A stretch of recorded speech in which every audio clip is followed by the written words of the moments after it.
This is Dan Jurgens, and if you want to have a good time, keep listening to the Krypton Report. Jason J. Lewis, the voice of Superman on Justice League Action, and you're listening to the Krypton Report.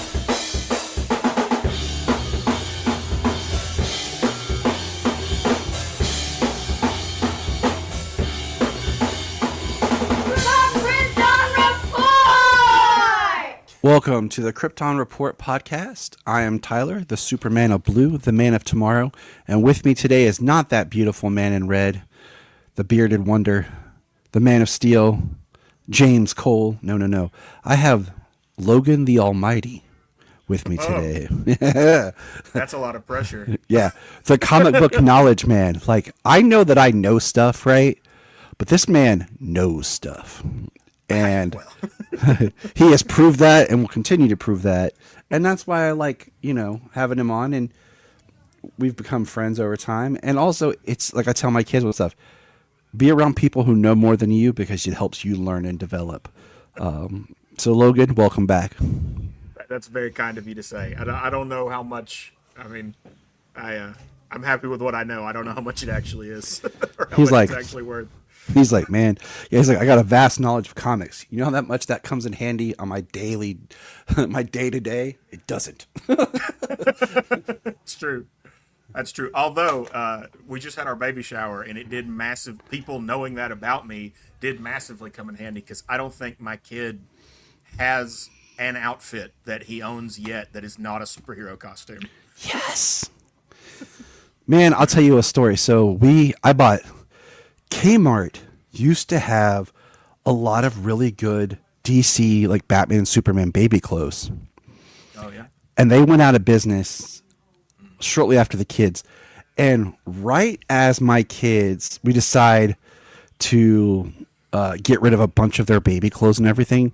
We get rid of them, we donate them and stuff, is when James finds out that he's having another baby.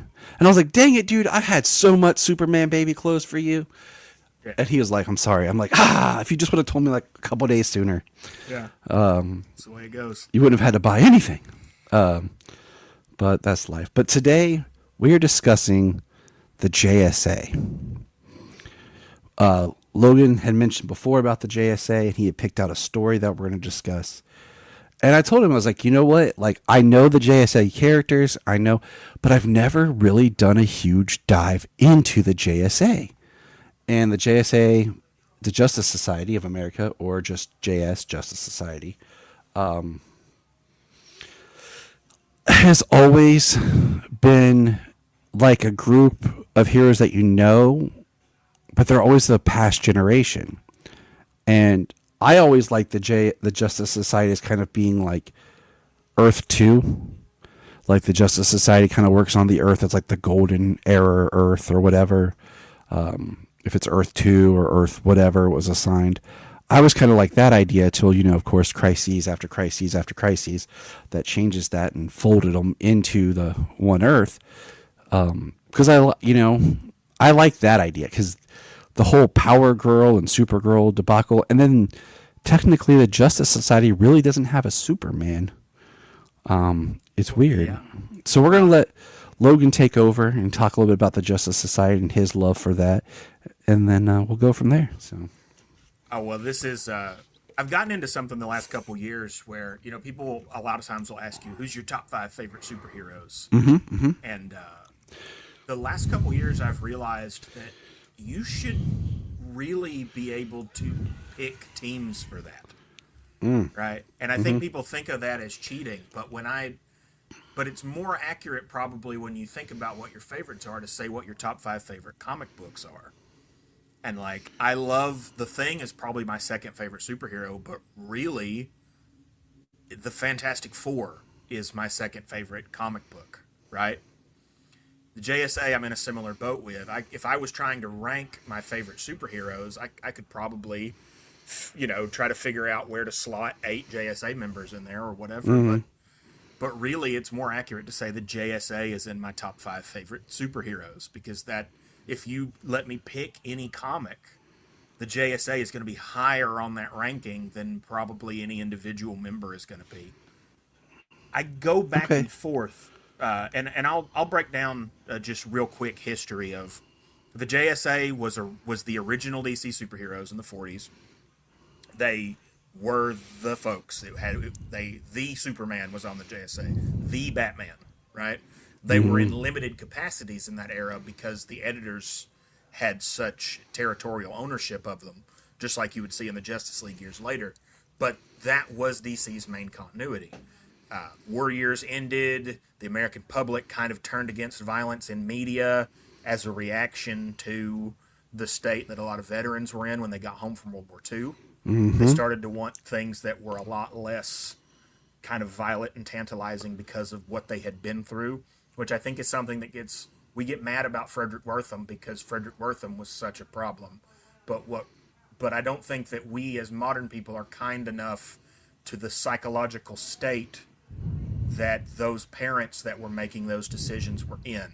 I don't agree with the decisions they came to, but I can totally understand why if you had stormed the beach at Normandy, why you would not want to look over your kid's shoulder and see somebody pointing a gun at somebody.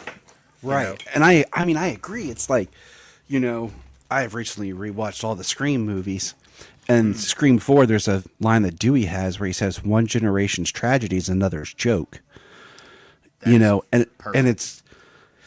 it's just that kind of thing where these men are coming back from being psychologically transformed. I mean, this is a time where we called it shell shock, before we really got into PTSD and what that does. And so, yeah, I mean, these poor men.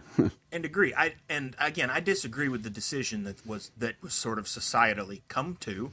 I'm in general not a censorship guy, especially from a legal standpoint. I don't believe in any kind of legal artistic censorship, but I can still empathize with where people were at when they made those decisions, and it makes sense. The Mort Weisinger version of Superman, who's kind of dealing with sci-fi office hijinks, right? Batman becomes the more like kind of foppish Adam West Batman, and most of the JSA characters disappear until Gardner Fox, who was a Golden Age creator in his own right of much repute and is probably the most underrated man in comics, because he really, I think, is on the same level as Stan Lee and Jack Kirby for DC in the Silver Age. He just doesn't get the credit because he was recycling names instead of making up characters for the first time, right? So there's not that kind of if you don't get taxes involved, you don't get as much admiration. Gardner Fox brings back a lot of these Golden Age concepts like the Flash and the Green Lantern, eventually the Atom, and forms the new Justice League and the new DC Universe, and that's selling like gangbusters. But he still has a deep, deep admiration for these characters. And so he does the first Crisis crossover, Crisis on Two Earths, after the Flash Jay Garrick story, where Jay Garrick is brought back into continuity. And on this, he brings the Justice Society back into continuity full bore. But they had already relaunched the universe without the Justice Society, so he explains that away with Earth 2. And because it's Earth 2, now you have two Supermen, two Batmen. You have some really phenomenal comics for the era in that time. I think people try to go back to them sometimes and don't come in with the right headspace.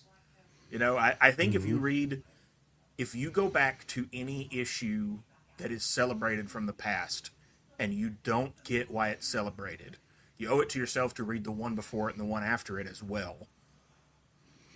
Or just something else that was on the shelf at the same time. Just put yourself in the context headspace of what that was at the time. And those JSA stories were fantastic, bombastic, the biggest action, cosmic fun that you could see, and they were changing the way. It was the first multiverse stuff people had ever read. But that status quo is confusing to casual readers, especially in an era where you don't have the internet. So eventually we come to the 80s. DC decides that their continuity is too cumbersome. They collapse everything down into one universe with the Crisis. Now there's one Superman who started in the 80s, one Batman who started in the 80s, and the Justice Society is in the main continuity, and they started in the 40s. Alan Scott's Green Lantern kind of gets square pegged into the Golden Age Superman slot as the greatest hero of that era. And we move on from there.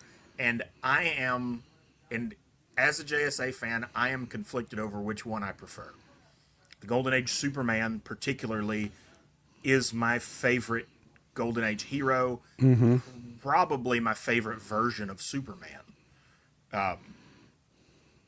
And he is erased by the version where they are all in the same universe.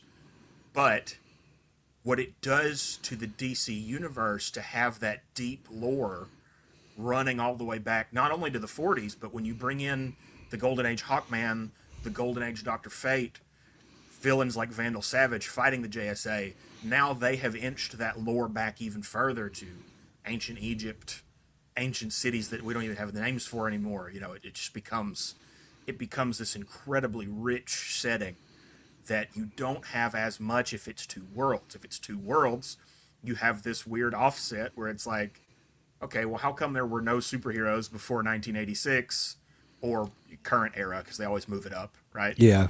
How come there were no superheroes before that here? And how come when you go to Earth 2, it seems like everything just froze here, and all the villains and all the heroes are in their 50s, and they have gray hair, but there's no new bad guys. There's no new good guys, until you get to the 80s and they start bringing in Infinity Inc. and some of these sidekicks. But JSA comics, because they have always kind of existed in the periphery since Gardner Fox brought them back, that means that writers have always had a lot more leeway on what to do with them. So whereas with the Justice League, there has always been a lot of editorial control and fighting over the characters that has limited some of those runs and created very weird moments in its history, like the Detroit League, or anything like that.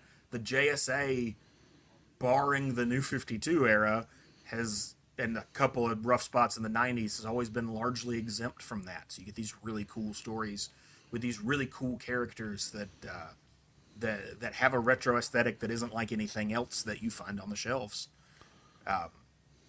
And the specific comic that we're talking about today is the Princess of Darkness storyline. Mm-hmm. Now let me... Go ahead. Go ahead. No, you go ahead with that thought, and then I got a question for you. Well, I was just going to say, to wrap up my little spiel, this is the first JSA comic I ever read. I was not familiar with them at all. I was probably 8 or 9 years old when I read this. I was dipping my toe into learning about Captain Marvel, a.k.a. Shazam, a.k.a. the Captain, a.k.a. the Big Red Cheese. And he was in JSA at this time. Or all the names from the movie that I love to use: Captain Sparkle Fingers, Thunder Crack. Yeah. So he was in the JSA at this time. In the first issue of this story, he's on the cover, and Black Adam's on the cover. So that's why I picked it up. And I ended up, this was the Jeff Johns, David Goyer run, and I ended up finding something I love. I still like Shazam, don't get me wrong, but that I love so much more than that. I mean, this story just absolutely knocked my socks off. I'd never read anything like it. And it was, I don't know that it's still my favorite comic ever, but at the time that I read it, it was the best comic I'd ever read. I was obsessed with it immediately and followed the rest of this run out. Now my question to you is, when you think of the JSA, what is the team that you think of? Probably this run. But I think it's more accurate to say it's Alan Scott, Jay Garrick, Hawkman, Wildcat, Dr. Midnight, Hourman, Power Girl, like that. Really, Alan Scott and Jay Garrick are the two must-haves. That's what I was going to say. You can I feel like pick and choose out from there. I feel like those are you have to have those two, because to me those are JSA, because they are those golden age versions of heroes that we later see. Yeah. And I feel like, I think of Hourman as JSA, Wildcat more as JSA, but I think we've seen him like Justice League Unlimited and stuff. I prefer Power Girl to be JSA. Me too. Hawkman is kind of one of those, interesting because he could kind of go between the two. Hawkman's inclusion really tells you what era. This is something I've noticed because I'm very involved in the internet side of the JSA fandom. If you ask somebody the big three of the JSA, their answer will tell me when they started reading the JSA. Because if they started with this run, they're going to look at you and say Green Lantern, Flash, and Wildcat. And if they started in the 80s with the Roy Thomas stuff, they're going to say Alan Scott, Jay Garrick, and Hawkman. What if they said the Spectre, Alan Scott, and Jay Garrick? That probably means that they are 115 years old. Or they have really done a deep dive on DC Infinite, because that Spectre is a huge part of the Golden Age JSA. But I'm looking at the cover right here. Yeah, they weren't. That's because they weren't concerned with power scaling at all. One of my favorite moments in Golden Age JSA is there's an issue where at the beginning of the issue, they all make a vow together that they're each going to raise $1 million for the war effort to donate to the troops. Okay. And so they break up, and the issue is how they all go about raising $1 million. And the best part of the comic is when it gets to the Spectre's part. Spectre is infinitely powerful. He has all the powers of God on his side. He is the wrath of God. He's the wrath of God. When it gets to the Spectre's part, he is out in outer space, sitting on Saturn. His butt is on Saturn, and his feet are on the rings of Saturn, and his face is in his hands like this. And he goes, "Where am I going to get $1 million on a cop salary?"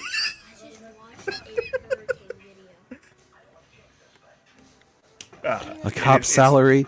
Yeah. You're not. You're gonna. Perfect. Well, the best way is to steal from the bad guys. 1,577 people died. I know. They're massive. By a hurricane, but it flooded the whole thing. I don't know where again. Okay. We'll talk about it when I'm done.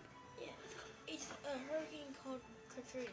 Yes, I remember that because I was just out of high school when it happened. Yeah. Yep. My daughter, side note, everyone, Sayla just popped in, has become extremely interested in weather storms.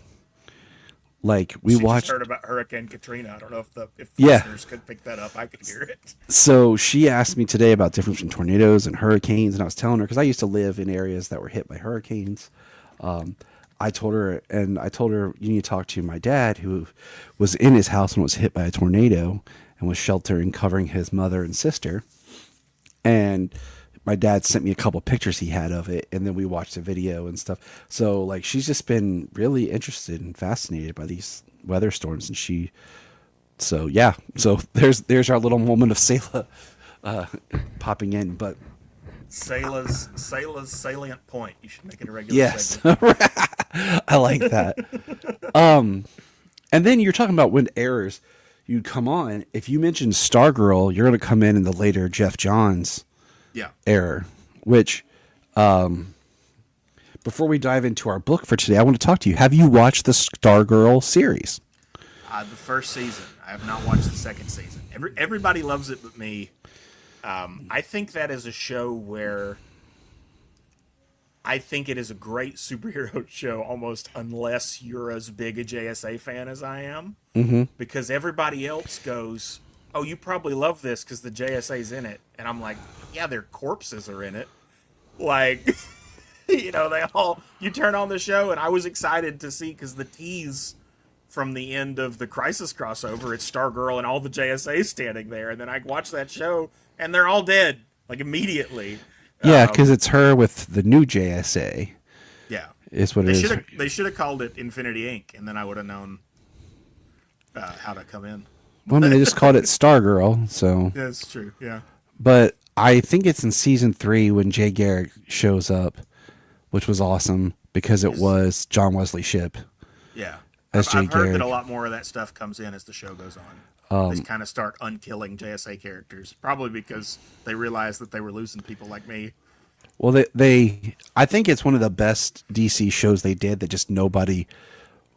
It got so undervalued Yeah. because they even tried to put it on CW for seasons 2 and 3 because it had such a great appeal, but it just did not go that way. But I think Stargirl was probably one of their best shows they had produced. Yeah. Just all around. I need to circle back to it now that things have calloused over a little bit. Sometimes you need to. It's like I would love to hear your take on some of the because like James hasn't even watched season 3 yet, and it pisses me off because I'm like, dude, nobody I know has watched season 3 except me. I even bought it. Like I own season 3 digitally, and I want to buy the first 2 seasons too. I'm about to do a big rewatch of it after I finish my Superman and Lois rewatch. Okay. Well, I'll tell you what, I'll time in for that so I can do episodes with you. But I just, we'll come back around to that because I'd like to know, as like the idea of the next generation of the JSA, what does that look like? That's really what the show is. And one thing I've always found interesting in the JSA is the fact that a lot of times it is generational. You have characters like Black Canary that's there, and these characters that it was Dinah Drake who was supposed to be Laurel's mom, Dinah Laurel Drake, or that comes Dinah Laurel Blanche, comics. And then you have the other Mr. Terrific. You want to talk about that for a moment? Terry Sloan. Mm-hmm. Terry Sloan, who is, I love both Mr. Terrifics, but there is the Terry Sloan Mr. Terrific has a swagger that I wish they would give the second Mr. Terrific to, because he has less gadgets, but he can do things like he's as accurate as Bullseye.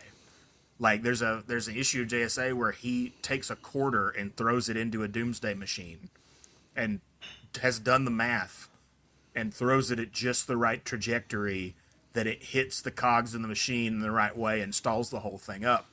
And that kind of thing. So, basically the same ability as Bullseye, except that it's less natural talent and more a combination of that and how smart he is. He can figure out exactly what direction he needs to throw it and then execute that.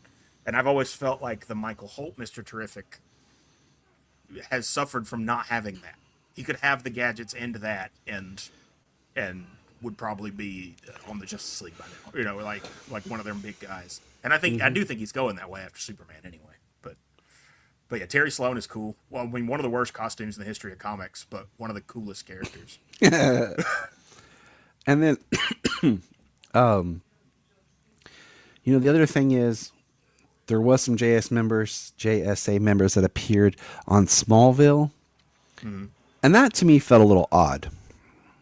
I mean, it's kind of the same. I think Smallville's portrayal and Legends of Tomorrow's portrayal, there is a thing with the JSA where modern creators always have a bias against old people. I'm just going to come right out and say it. I was trying to think of a more tasteful way to say it, but there really is a thing, if you go back through especially genre fiction, there is always this need to portray the elderly as a source of sinister, evil, outdated, like the idea that old is inherently bad. And I think that that is at odds with the JSA. So you get into these situations where these creators from these shows are like, well, we're going to do the JSA because we know they're popular. But then the creators, they don't really like them. They don't really get it. Part of what the fan base likes is that they are largely elderly superheroes and that it is an inherently generational concept. And they want to see these older generations of heroes interacting with younger generations of heroes. That is the cool part that JSA fans like. But all of these shows, when they adapt it, they don't want to tell stories about old people, so they just whack all the geriatrics and try to, like, oh, we're doing the JSA, but it's the young, hot JSA. Mm-hmm. And I do think the Smallville portrayal and the Legends of Tomorrow portrayal probably contributed to how little patience I had with Stargirl. I think if Stargirl had been first, I would have been less sensitive to it. Black Adam also kind of did that, less explicitly. I was going to tell like Black Adam. It just threw the JSA out there like they've always existed, and it would have been like I don't want to rewrite the movie, but I'm going to. I would like to rewrite the movie. Yeah, I would love to. Actually, visually, it's awesome. There's fantastic superhero fights in that movie. Great costumes. With the way that Hawkman and I think the JSA should have been something that was they brought back that had been old, like, and the only members were Hawkman and Kent, because Hawkman being reincarnated kind of thing, he can have the memories of the past. There should have been a cool scene of like in the past that Hawkman was in Kahndaq back in the day. I could talk about for an hour what is wrong with the JSA, what is wrong with the Black Adam movie, and specifically what is wrong with the JSA in the Black Adam movie. Just throwing the JSA in there was like if they had kept it, if they hadn't put the Henry Cavill button on the end of it, you could say it's part of the new DC universe and it's its own pocket thing that's not connected to anything else. Because I think they would do if Dwayne had not been such a problem behind the scenes. Oh man, his career had a huge turn and change after that film. Yeah, everything in his career changed. And my biggest problem is the convolution of his origin in that movie is too much.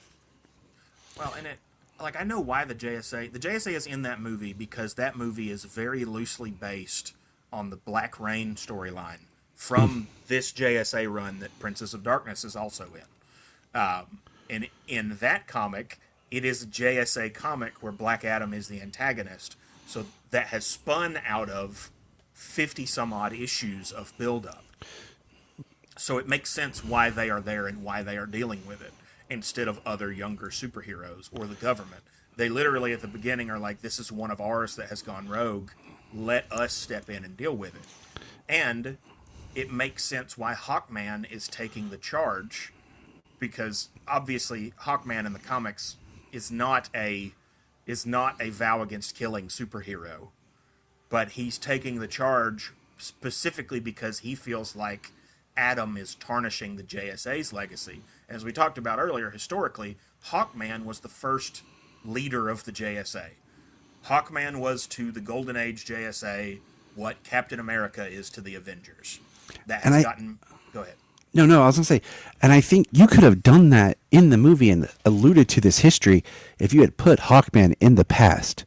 Yeah. Like in the scene, and then Amanda Waller contacts Hawkman about Black Adam's been awakened, you're the only one, because he has the memories from being reincarnated, and it's not so prevalent, the JSA. Like they mentioned the JSA kind of this thing that used to be, and it's this idea of when did this happen, like a history that's unknown, like maybe they were an underground team or something, and then you can bring in Dr. Fate because that ties back, and just have those two. And then at the end of the film, you could do something where they're talking about we should bring back the JSA. Yeah.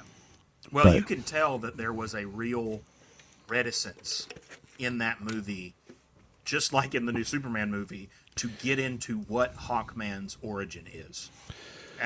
In both of these movies that Hawkman and Hawkgirl have been in, they are in the entire film, they have large roles, and at the end of both, we have no idea if this is an Egyptian Hawkman and Hawkgirl, or a Thanagarian Hawkman and Hawkgirl, right? Or a combination of either. Yep.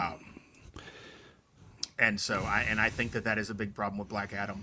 I think that trying to wedge, they wanted to have Atom Smasher in the movie because Atom Smasher is such a big part of the Black Rain comic, but shouldn't have had him.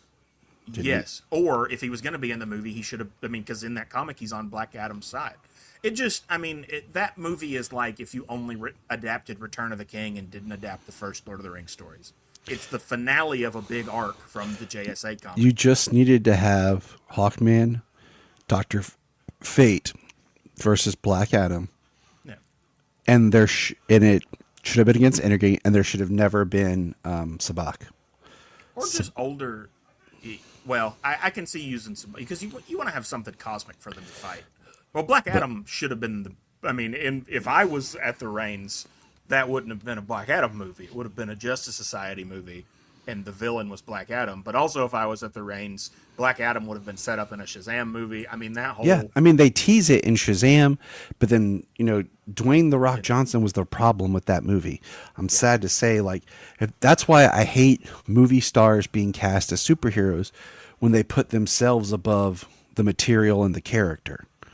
Because he wanted Black Adam to be this cool anti-hero, but he didn't really want the story that went with Black Adam. And it is the ongoing struggle of comic book I'm trying to be positive right now. I'm trying to not participate in the dog pile on Lanterns. But my thing is, when I see it, then I'll comment. Yeah. I can't go off just the trailer, because trailers are cut so specifically. So I'm optimistic. I bring it up only because I think part of that backlash is when people see Green Lantern in a brown suit with no glow and a heavy filter, they are flashing back to Dwayne Johnson's Black Adam. They are flashing back to Bryan Singer's X-Men. They are flashing back to Ben Affleck's Daredevil. They're flashing back to 100 movies that we have had before that felt ashamed of their source material. And that is what causes that jump. And I don't... Lanterns could be incredible. I'm still excited for it just because I'm a Green Lantern fan. And some of those things I just named I like. But I do understand why people have such an... PTSD is too strong a term. But they do. If it's something that you love, and this is and then this is how they treat it. If that trailer had been Jon Stewart and that was an older Oliver Queen and they called it Hard Traveling Heroes, I would have bought it. But it is what they're trying to do. And that's the idea. And I had said before, years ago, before you and I were friends, that the last season of Arrow would have been great if it was just Hard Traveling Heroes, with Diggle. And I hate the way they kind of retconned Diggle as Jon Stewart. Dig Lantern. I hate that the only reason I hate it is that they didn't finish retconning it. I hate that they they keep being like, "Where's your ring, John?" And they give him this box, but he never, if you're gonna do it, do it. Yeah. But I said before that season 4 of Arrow, what would have been neat. Okay, you with me on this, bro? Ready? Is you introduce Hal Jordan in the flashbacks meeting Oliver Queen, okay? Because they tease him in an episode. Maybe he's in 2 or 3 episodes, and you see him and Oliver in the flashbacks. So that's when Oliver was off the island, okay? Yeah. Then you jump over to the concurrent running season of Flash, and he meets Hal Jordan Green Lantern for a couple of episodes. And then, the next season is when you have Oliver, the Flash, and Hal Jordan together as the superheroes they are now. And you have this idea that Barry met him as a Green Lantern and Oliver met him as Hal Jordan. Because those are very strong relationships between those characters. I think it would have been great. Yeah, I know. I'm awesome. What can I say? Yeah, I agree. But unfortunately, I think the teens era of Warner Brothers had a no Green Lanterns mandate. And I think I think because they were going to make the Ryan Reynolds movie at first, and then after it, they were like, no. They acted like the concept of Green Lantern was the problem. And it wasn't. That movie can be saved with a few tweaks. Some re-edits to it, and give me just a little bit of reshoots, we'll change it. But Parallax should have not been the villain. It should have been like the Phantom Menace. Parallax is what's coming. We have to be prepared for it. It's not the first thing you fight, okay? It's something that's coming. It's the fear of the unknown that's building out in space that will be coming for you. That's another ongoing problem with these adaptations, though, is like starting with Parallax and building to Sinestro. You have the same problem right now. I mean, I liked Fantastic Four First Steps, but starting to Galactus and building to Doctor Doom is like, okay, we just stopped this guy with the nuclear bomb, but look out for the guy with a bat. Like, Yeah. you know, it doesn't. There's the no scale is rise. wrong. Yeah, but And that's what I'm saying, back to this Green Lantern, Yes. Alan Scott. I think that is large. I get into all that to say that is largely my problem with adaptations of the JSA, is that people look at them and go, "What are they? Old man superheroes? I don't like it now." But even when then, they're adapting them. But even then, you could do something really cool with like them as the elderly superheroes, much like Ghostbusters Afterlife, where you have this new focus, but then the originals come in to help save the day. You know. Yeah. Well, but let's. the thing that I think is the best adaptation of the JSA that has been done so far is the World War II animated movie from the Tomorrowverse. Yeah. And I think if you ask me what my ideal JSA adaptation is like, I would like one that is mostly or at least half set in World War II. Yeah. Like, do it as a period piece. You And go ahead. No. I agree with you 100%. I was getting excited. I'm sorry. Okay. I do that. I get excited. I'm with you. I'll follow you right down the hall. But I think that's why, for me, it being like on Earth 2, where it can be one of those like times altered, like this is like kind of like how you said with Fantastic Four First Steps, where it's like a retro future 1960s. Like you could jump to the JSA as a retro future 1940s, kind of like Batman the Animated Series was too. Yeah. You know, and I think that's why it works well for me, like on a different Earth. Because you can keep a lot of that golden age aesthetic that's so built into the JSA. Yeah, I'm so conflicted. I'm half with you and half not. Right? That's okay. You're allowed to be. I would, but that's the problem with being a JSA fan.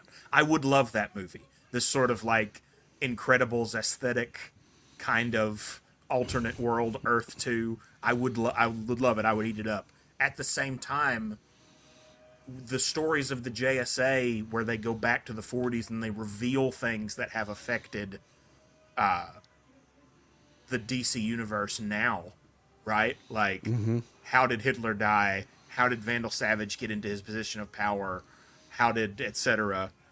Those are such a cool, some of the best stories are when you have like Wally West and Jay having to deal with something that Jay dealt with in the 40s and creating that continuity and world building that you kind of lose if they're on different worlds. And I respect that too. And that's why it's tough, because it's like, do you want the Flash to be someone who takes his name after another character? I mean, because I kind of like the idea that, like, I don't know. We could go down this hole, but let's jump into our story. We just wanted to have a free conversation about the JSA before we jump into our story, and I'll let you take the lead here because you are so passionate about this book. As I pull it up here on the app, we were talking before we started about the trade. Yes, you want to shine some light on? I do. I encourage everyone to read this comic. I encourage everyone to read this Jeff Johns JSA run from number 1. Just start there and go through. You'll have a good time. But if you don't want to make that much of an investment, you just want to read this one we're talking about today, I highly encourage that as well. Having said that, if you have this trade, I don't know how well that's showing up in the camera, that is the first trade of this that has the name on it, DC has stabbed you in the back at the printer, because that is pitched like it is the whole story. And for baffling reasons I do not understand, the first issue of this story arc that sets up the whole thing is not in this trade.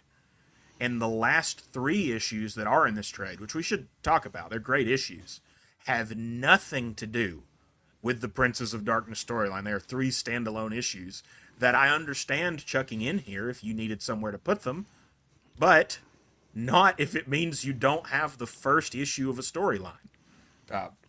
So if you want to read this, you are going to want to start, let me find the numbers, with issue 45.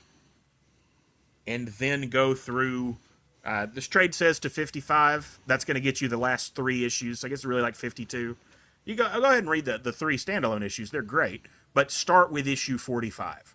Do not pick up this trade and start with issue 46 because you will start in a bewildering place that makes no sense. You will have missed the setup issue for the rest of the story. That's my diatribe on that. The story itself, spoilers from here on out. Yep. But spoilers for a comic from 20 years ago. Yep. You've had your time. You've had your moment. You've been on the same planet with this book your whole life. That's true. The JSA is at its most fractious point. A terrorist named Cobra has committed a massive terrorist attack that has not only killed a bunch of people, but has killed Atom Smasher's mother. Black Adam is the snake in the garden. He's been trying to go straight, but he just does not understand the way that traditional superheroes operate. And at that same time, the Mordru, the immortal sorcerer, villain of Legion of Superheroes, in his younger, modern form, has replaced the Hector Hall Dr. Fate, and the JSA does not know. So, this issue starts off with Cobra enacting a plot where he gets out of his punishment for the terrorist acts that he has committed, and the JSA, because they are not willing to kill him and his followers, let him go, which pisses off Atom Smasher and Black Adam, who quit the team, take other members of the team with them, and right when they are at half power, and the other members are gone, Mordru springs his trap, teaming up with Obsidian, the son of Alan Scott, who at this time is corrupted by the shadow realm that lives within him, and Eclipso, who has been accidentally brought back by their museum curator, who is trying to eliminate him from the Earth because he killed his sister, to form a trio of supervillains as powerful or more powerful than any supervillain team that has ever been comprised. Eclipso is basically as powerful as the Spectre. Mordru is as powerful as 1,000 Doctor Stranges. And Obsidian controls a whole universe. And they just absolutely lay waste to the JSA, trap the entire world in darkness. And the JSA has to rally and overcome. And they do, with fantastic art and really cool story moments and etc. I mean, it was a great story to read. And I'm sitting here, I was trying to pull it back up on my app, and I feel like, I don't know if I had something happen, but like, I saved it, and yet it's not showing up. Because I was going Shrouded back to in darkness also, it seems. Yeah. Dude, I read so much on this app, like it's ridiculous, but I'm sure it's just buried under all the other books you've had to read for podcasts. I think it is. I think I found it. Hold on. We also, just for the listeners, I had part of my this is happening to Tyler is all my fault because I had to have surgery on my wrist, and then while I was having surgery on my wrist, they cut my throat with the breathing tube, and I couldn't talk, and then I got strep throat unrelated after that. So poor Tyler read this book to do this podcast ages ago, and then had to wait for me to come back from the dead before he actually got to do it. So It's okay. I don't mind. But it's like I'm pulling it back up. I found it. It was just like you said, it was so buried, and it was one of the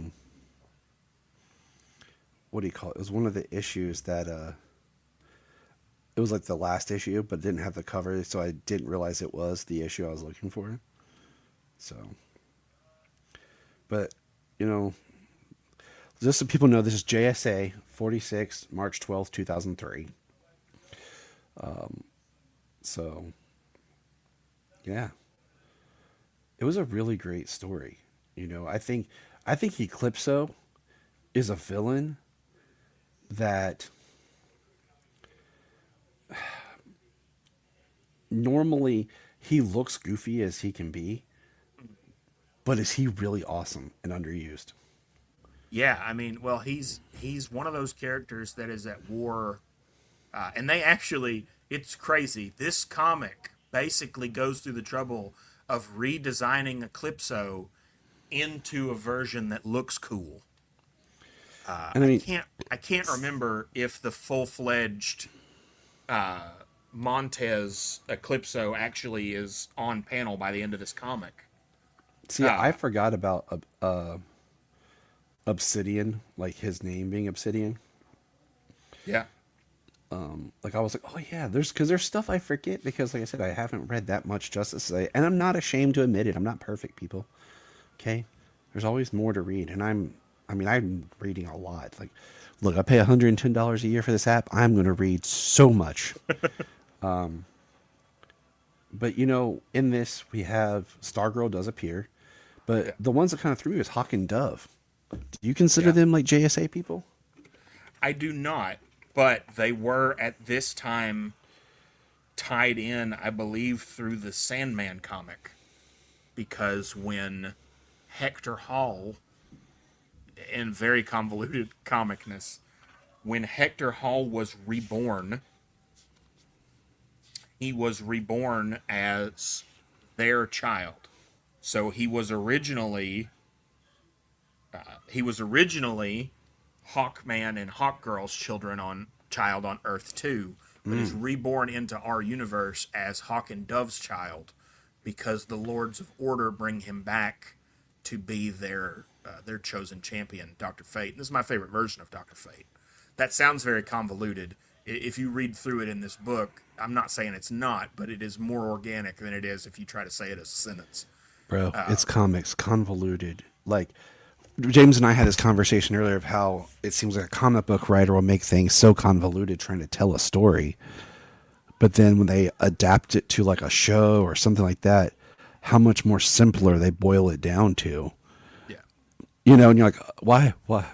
But and I hate the idea that just because a story is hard to explain, it means it's bad. That's a thing. That's a thing now that I think.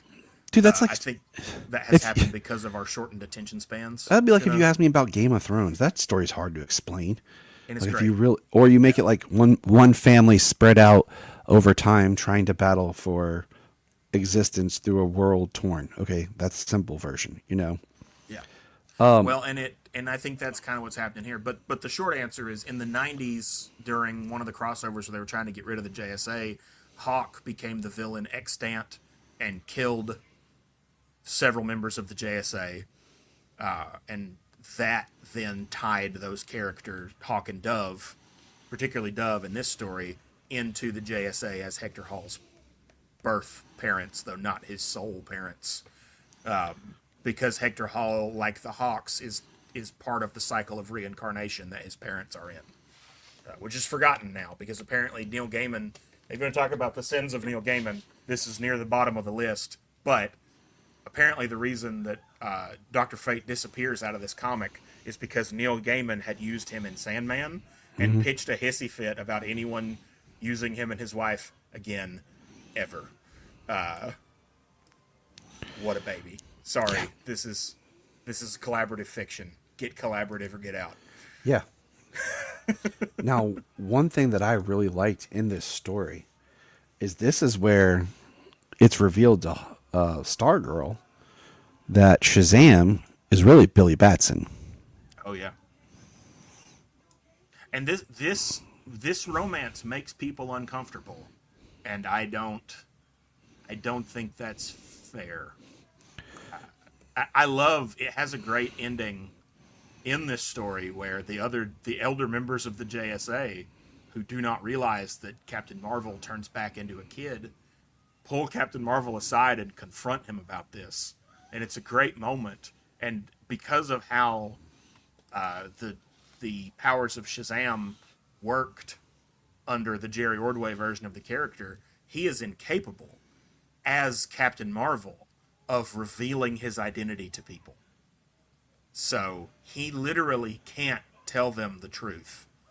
I don't really know why Stargirl doesn't tell them the truth, but comics are like that sometimes. And so they have this tragic ending to their romance where they both are good kids who really like each other, who are having a healthy teenage relationship.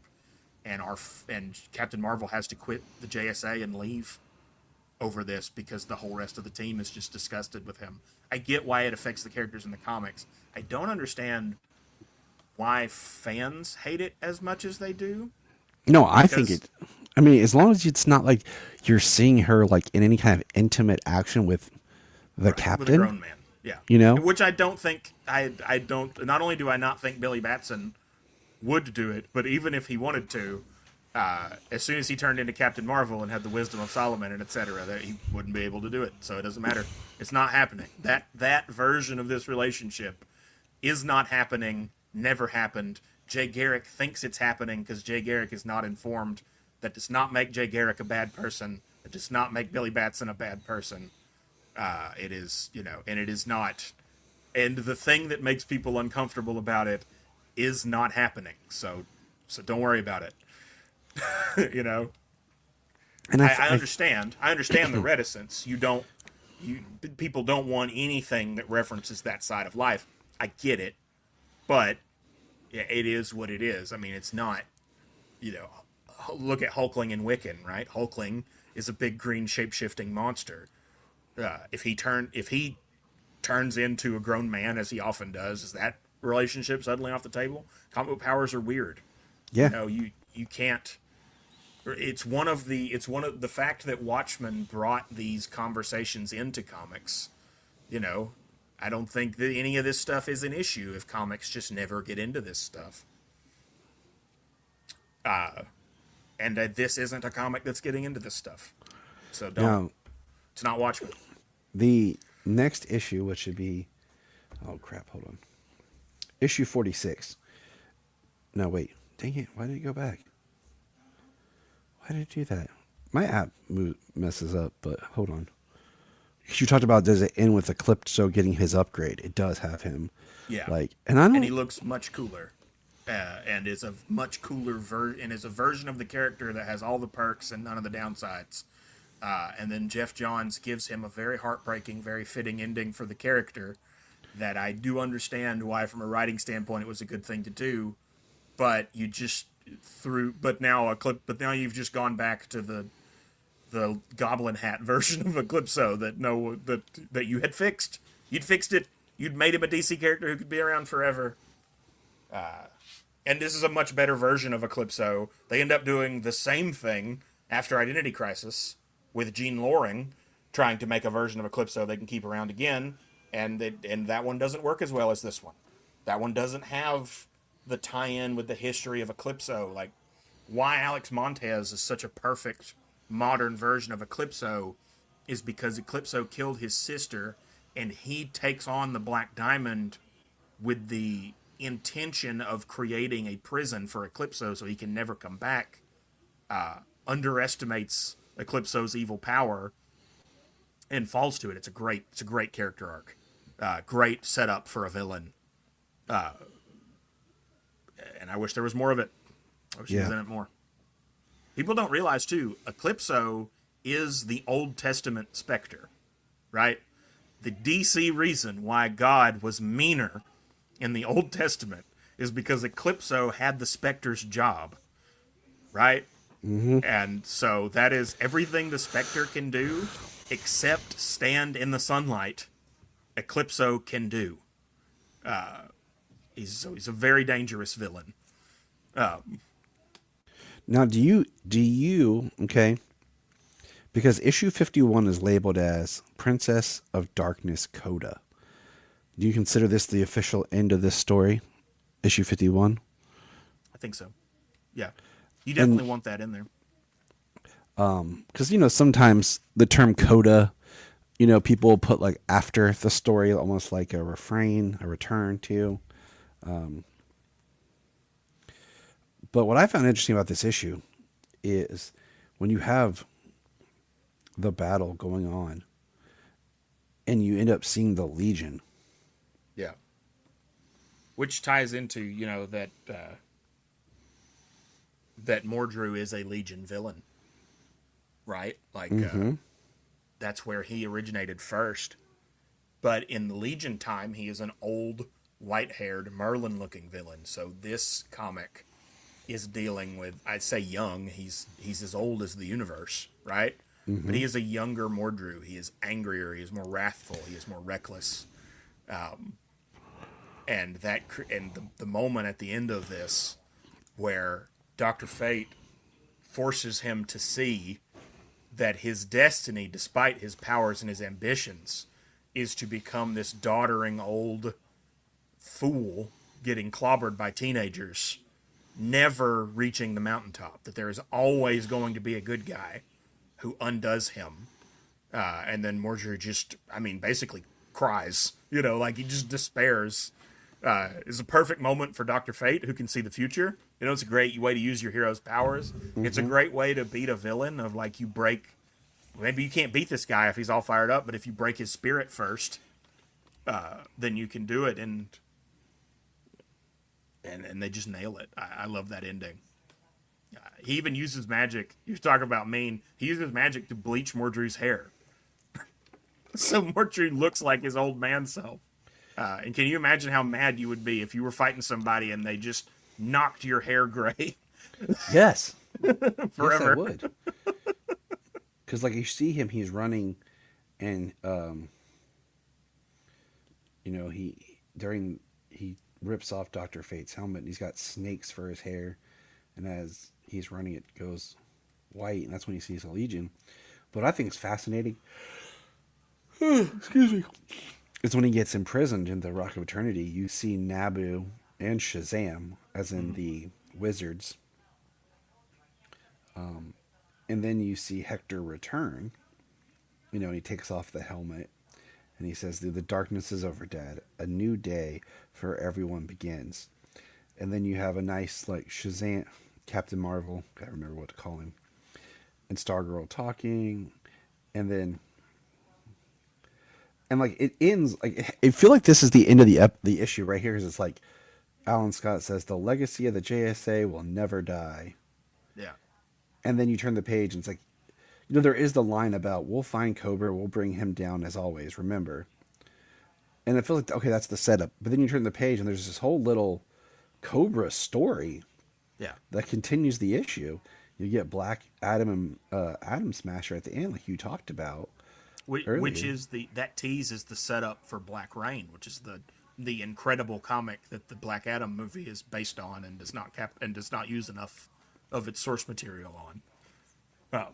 So it's interesting. Now, would you recommend this book for someone trying to get into the JSA, or where would you recommend someone who just wants to read something JSA start? Okay, if you want to read something JSA and just get a feel for what the JSA is like, here is the order that I would recommend. Write this down, kids. Start with the James Robinson JSA The Golden Age miniseries. It is technically an Elseworld, but for the life of me, I have never understood why DC just doesn't just go ahead and make it canon. Because everything's canon now. It's all the Omniverse. It's all the Omniverse. You're right. Because when everyone's super, no one will be. Exactly. When everything's canon, nothing is. Exactly. So preach it. But although I think Mark Waid is in the trench, is under the car, fixing that as we speak. I think, I have that same frustration with you, but I don't know that any company has put down a history as ironclad and well laid out as what he just did in the history of the DC universe. So credit to him for that. God bless Papa Wade. For real. But so I would start, but that should be canon because it is a perfect story for who the JSA is, what their world is like, an introduction to a bunch of JSA characters, and then an explanation for why the golden age of superheroes retire. There is also a book that does that in continuity called The Trial of the JSA that is about the House of Un-American Activities Committee. It is a good comic too, but it is a good comic of its era. It is dated. If you go back to it, you will have to go back to it through a historical lens more than an entertainment lens. JSA The Golden Age by James Robinson is a timeless comic. One of my top 5 best comics ever. I did an episode of Case Aiken's. Oh, my brain. Man of Steel? Show. Not Man of Steel. His other show. Okay. His new one. Trade School.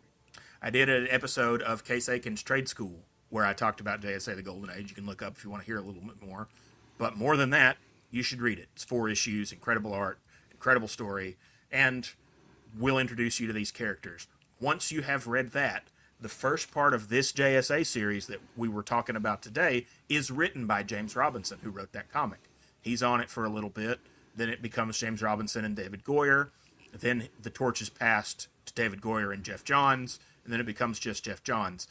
But while those comics are not an official continuity, they will give you a simulated continuity and a creator continuity that will hold your hand going into the incredibly big and broad world of the JSA in an exciting way.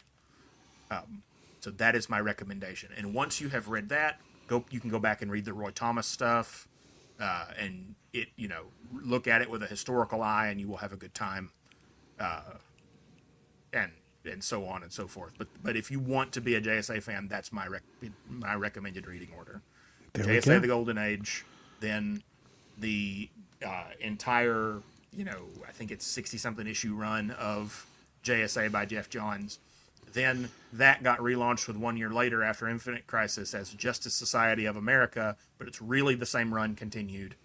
Read that too until Jeff Johns leads the book. The current JSA run by Jeff Lemire, the first story arc was all right, but it feels more like an Infinity Inc. story than a JSA story. I didn't love it. But the second story arc of that is called JSA Year One, and Lemire is retelling the story of the first issue of JSA from 1941 through a modern lens as a multi-issue story arc, introducing you to those characters. And that has not concluded at time of recording, but it has been a fantastic JSA. The JSA Year One is the name of the story arc. It has been a fantastic comic so far. So if that stays on track, and you're listening to this a couple months after the time that we recorded it, there's probably a trade called JSA Year One that you can look up and read. That will also be a good jumping on point. That's awesome. And I was going to add, Jeff Johns is pretty much big on, hey, we'll have a crisis, but my run doesn't change. Yep. I'm just going to keep telling the same story. That, yes, that is a Jeff Johns problem. But that is a comic book problem, right? Yep. Everybody loves to jump on the New 52 because Batman and Green Lantern did not reboot, and I agree. It was a mistake. But if you go back to Crisis on Infinite Earths, and the comics that were selling really well at that time, Legion and New Teen Titans refused to reboot. Yeah, we were talking about... We're still feeling the effects of that decades later. I mean, that decision, I hate to say this as a big Legion fan, because I'm a big Legion fan, that decision probably killed the Legion of Superheroes. And that's a conversation we should have another day. Because it'd be fun to come back and do a Legion-specific episode just kind of like this. A general conversation and then a talk about a story. Yes. Well, and there is an interesting lineage created by this run that we're talking about today, because they used Mordru as the Magneto villain of this JSA run, their main antagonist. Being a Legion villain, it creates an interesting lineage where the JSA are the originators of superhero teams in this world, and the Legion are the far-flung, furthest seen descendant of that legacy that we have in comics. And it is such an interesting thing of, because of that, DC continuity forever has old heroes in the past who are, and young as it gets, heroes in the future, and it's a beautiful symmetry. I love it. So we'll look forward to that episode too in the future. Logan, thanks for being here and chatting. Always knowledgeable. Always knowledgeable. Thank you. everyone. Find Logan on his Single Bound podcast, where him and his wife review single issues of comics. It's really great to hear their discussions. I highly recommend it. Thank you so much. You're welcome. And until next time, remember, Look up in the sky! thank you for checking out the Krypton Report. Please click our link tree in the show notes to follow us on your favorite social media platform. We have a $1 Patreon, just $1 a month to keep us going. And in return, you get exclusive shows and specials. If you want to join us on an episode, send us an email or a message. Hi, this is David Patrick Wilson. I played Superman, Clark Kent, in the television production of It's a Bird, It's a Plane. Enjoying every minute of being right here on the Krypton Report.